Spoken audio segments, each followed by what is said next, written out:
Hi everyone, welcome back to our channel.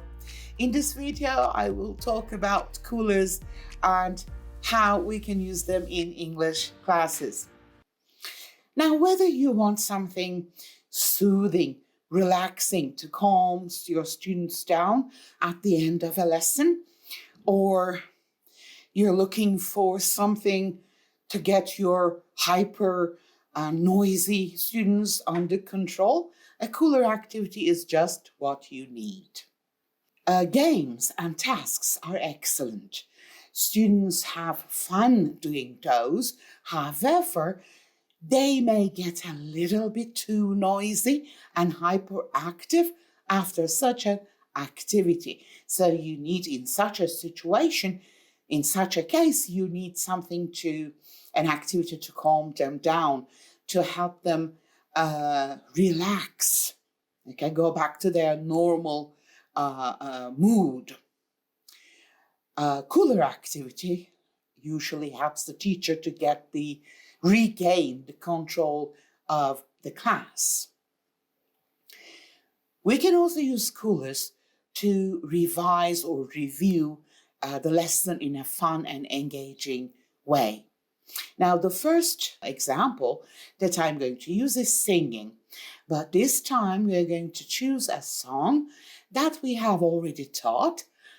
Students know the lyrics, students know its meaning and how they're supposed to act.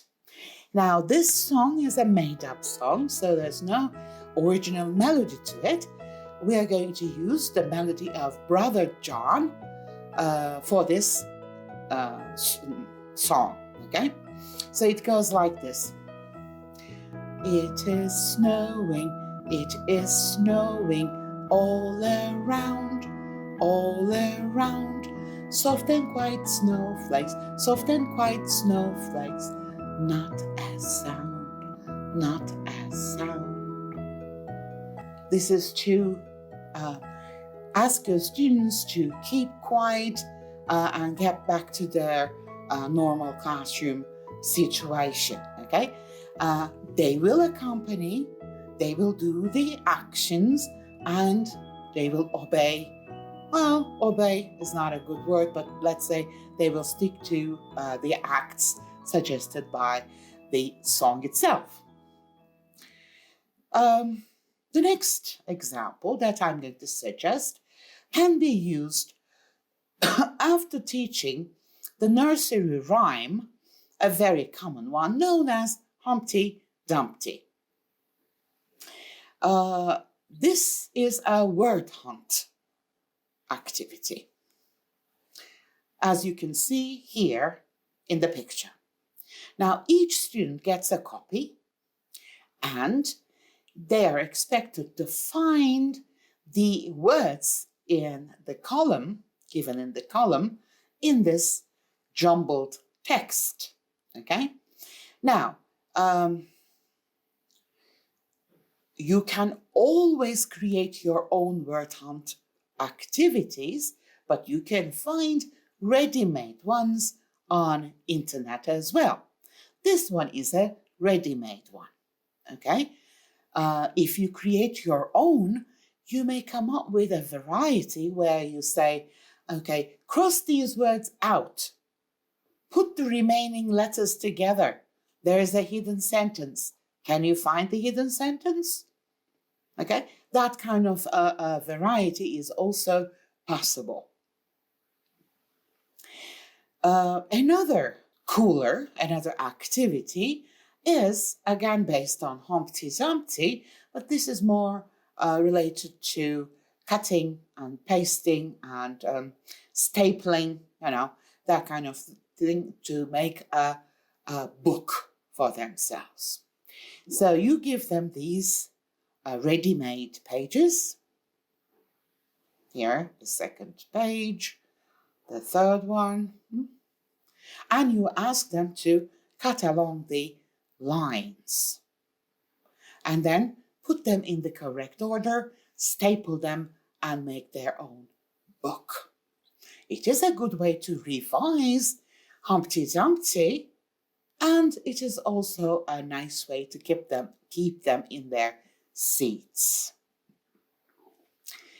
Another activity here is known as shadows.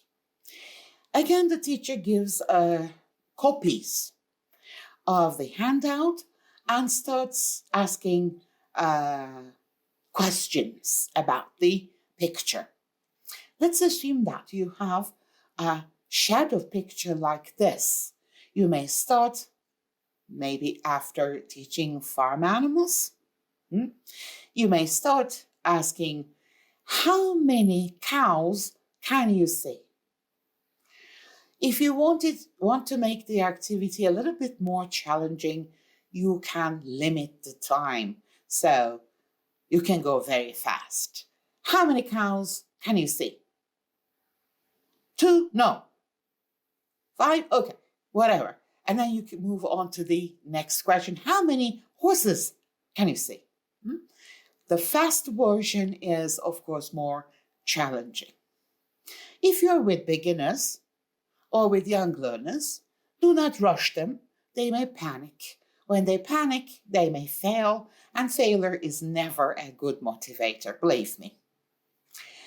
Another example that I want to give is known as a maze.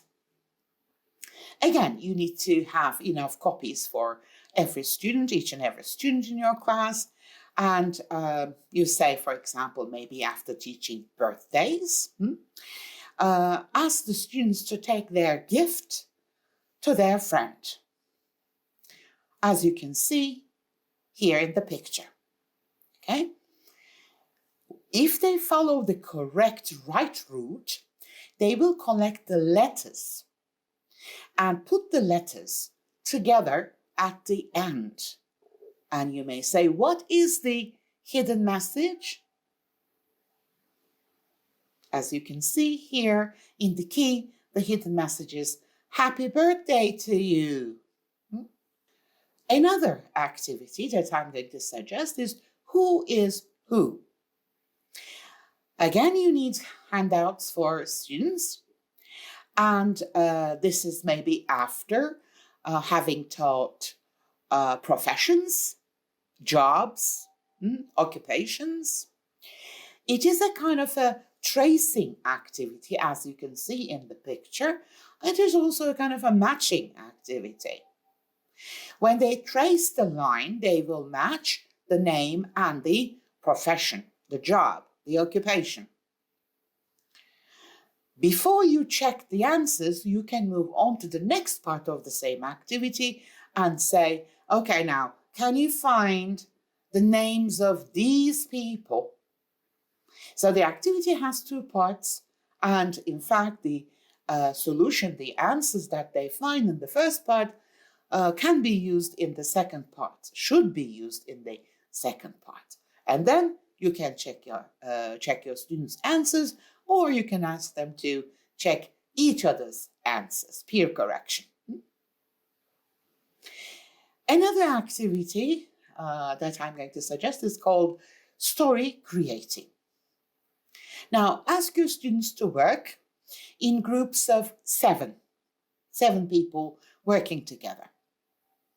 Each student is given a category. When their turn comes, they may swap their categories, or they may stick to their categories. It's up to them. It's their decision. The teacher, you, shout out a letter. Like A, okay? And give the groups a limited amount of time. Like, for example, a minute or 2 minutes, whatever, and each student needs to find a word that starts with that letter in their own category. So the categories, we have 7 categories here. Name, plant, it can be a vegetable or a fruit or a flower, animal, object, things that we use, action, a place, city or a country, and finally, celebrity, a famous person. So you can see this is the template that they're going to come up with, okay? And let's say that as a teacher, I said A. So the words that I have found, or this group has found, for the name, we have Anne. For plant, we have apple. For animal, we have an antelope. For object, we have an accordion. Action, ask. Place, Argentina. And celebrity, Arnold Schwarzenegger.